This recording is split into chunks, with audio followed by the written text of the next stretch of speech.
Guru dan teman-teman. Di sini saya akan menjelaskan tentang perjuangan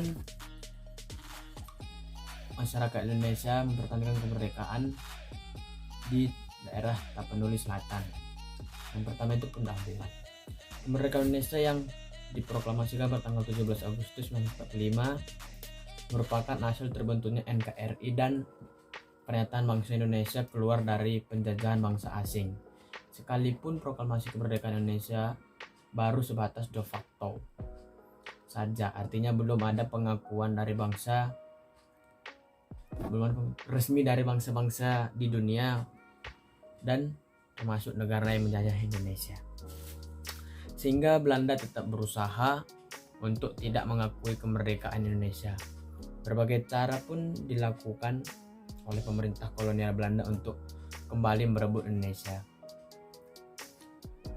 Bangsa Indonesia yang telah memiliki kesadaran yang kuat secara bersama-sama angkat senjata untuk mempertahankan kemerdekaan Indonesia. Pertempuran pun tidak terhindarkan. Kedatangan Belanda yang dibonceng oleh Nietzsche menciptakan situasi darurat perang seperti pertempuran Surabaya, Bandung Lautan Api, pertempuran Medan Area, dan lain sebagainya. Khususnya di Sumatera Utara, perlawanan Menteng menentang kehadiran Belanda kembali dikenal dengan sebutan Belanda ke Medan. Kedatangan Belanda ke Medan pada awalnya berasalan untuk membebaskan tawanan Jepang yang pada saat itu telah dikuasai oleh bangsa Indonesia. Akan tetapi para pejuang mencium kedatangan Belanda tidak hanya untuk menjemput kawanan perang orang-orang Belanda, melainkan juga untuk merebut kembali Indonesia. Sehingga terjadilah pertempuran Medan Area yang berlangsung selama 24 jam di kota Medan dan sekitar, sehingga dikenal dengan sebutan pertempuran Medan Area. Sejak pemerintahan Belanda masih berjaya di Indonesia, sehingga saat ini Sipiro banyak menyumbangkan peristiwa bersejarah bagi bangsa Indonesia. Bahkan menurut Belanda, masyarakat Sipiro memiliki potensi lebih ketimbang masyarakat lain yang ada di wilayah Tapanuli. Belanda yang menceritakan Sipiro. Dari daerah Sipiro, perlawanan menentang kehadiran Belanda dipelopori oleh para tokoh adat, TKR, dan pemuda dalam organisasi Angkatan Gerila Sipiro atau AGS yang dibentuk sebagai Badan Perlawanan Rakyat Sipiro menentang kehadiran Belanda. Yang kedua, metodologi.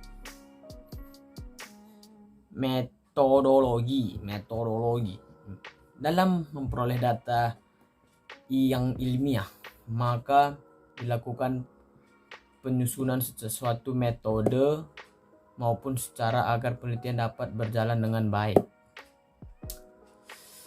Sesuai dengan masalah yang diteliti, maka penelitian ini menggunakan jenis penelitian yang bersifat deskriptif kualitatif, yaitu menggambarkan fenomena atau realitas kehidupan manusia.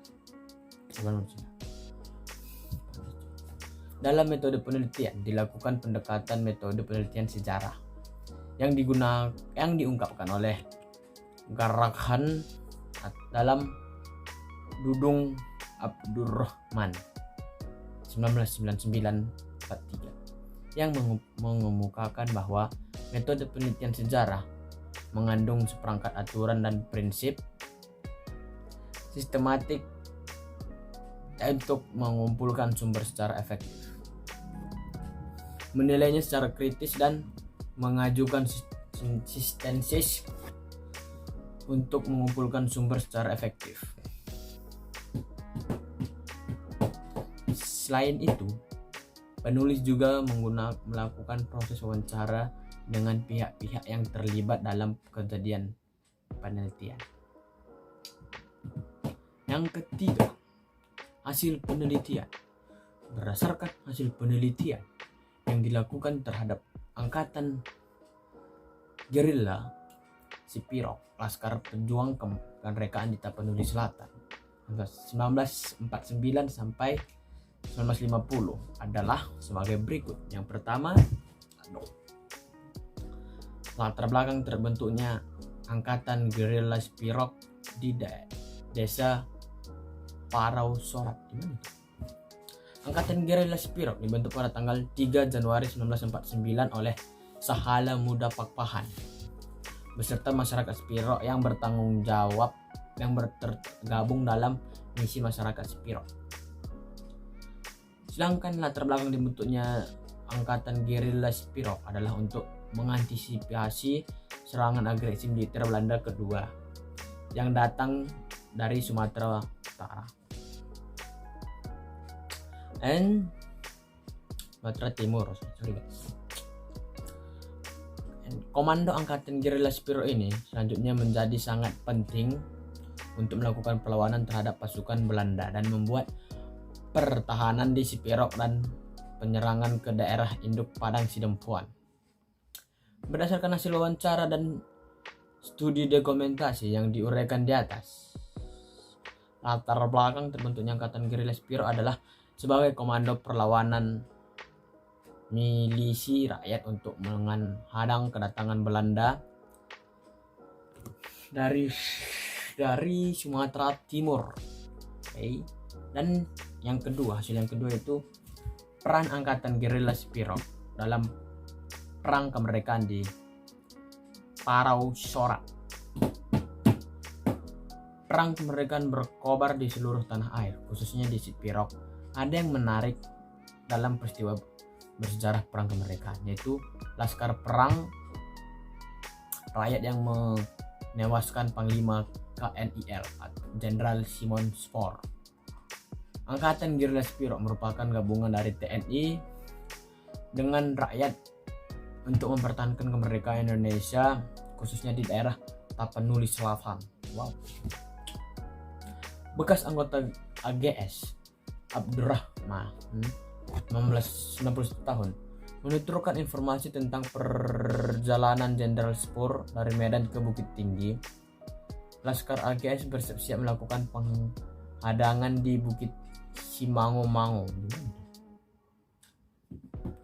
Penyerangan direncanakan dini hari, namun konvoi Belanda baru melintas sekitar jam 9.00 WIB dari arah PAL 11 atau PAL XI. Kemudian dalam jarak 15 meter mereka melakukan serangan pertama. Sasaran mereka sesuai dengan instruksi Mayor Bejo adalah panser yang membawa Jenderal Spoor. Dan hasil yang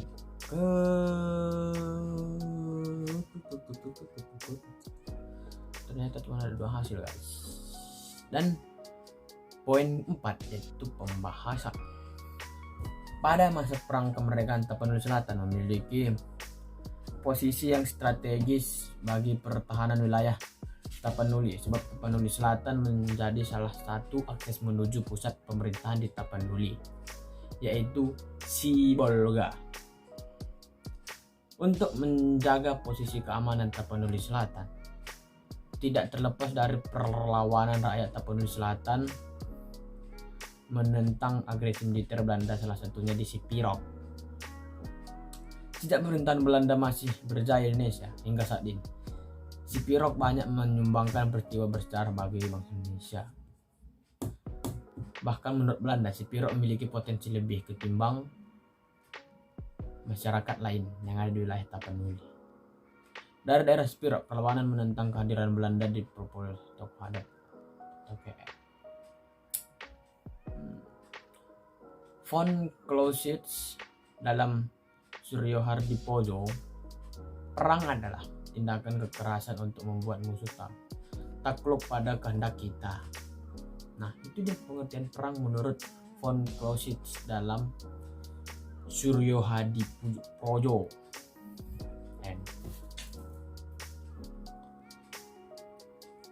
Dan menurut Sir Basil Lidehart dalam Parlementer, menurutnya tujuan perang ialah menciptakan suatu kondisi perdamaian yang lebih baik. Peran angkatan gerilya Spiro dalam membantu tentara pusat untuk memberikan perlawanan terhadap kedatangan Belanda amatlah berarti. Belanda akhirnya kehilangan kekuatan untuk menguasai daerah Sumatera Timur yang menjadi salah satu basis kekuatan militernya. Dari sekian banyak tulisan tentang perjuangan Indonesia secara umum dan di daerah Sumatera Utara secara khusus tidak ada menulis bagaimana perjuangan mereka. Gerakan perlawanan angkatan gerilya Spiro adalah perjuangan atas kesadaran dan keikhlasan terhadap kelangsungan Republik Indonesia yang tercinta. Perang gerilya merupakan strategi perang asli Indonesia yang lahir atas keterbatasan persenjataan para pejuang. Dan yang kelima, kesimpulan. Dari hasil yang sudah diteliti oleh dan yang telah dilakukan, maka dapat disimpulkan bahwa yang pertama, angkatan gerilya Spiro atau AGS merupakan antisipasi terhadap agresi militer Belanda yang ingin kembali menguasai Indonesia. Yang kedua, peran angkatan gerilya Spiro atau AGS dalam perang kemerdekaan Republik Indonesia sangat besar sekali, khususnya dalam mematahkan pasukan Belanda yang ingin menyatukan kembali kekuasaan Belanda di Sumatera Barat ke Sumatera Timur. Oke guys, demikian video saya. Jika ada kesalahan kata, saya minta maaf. Sekian dan terima kasih.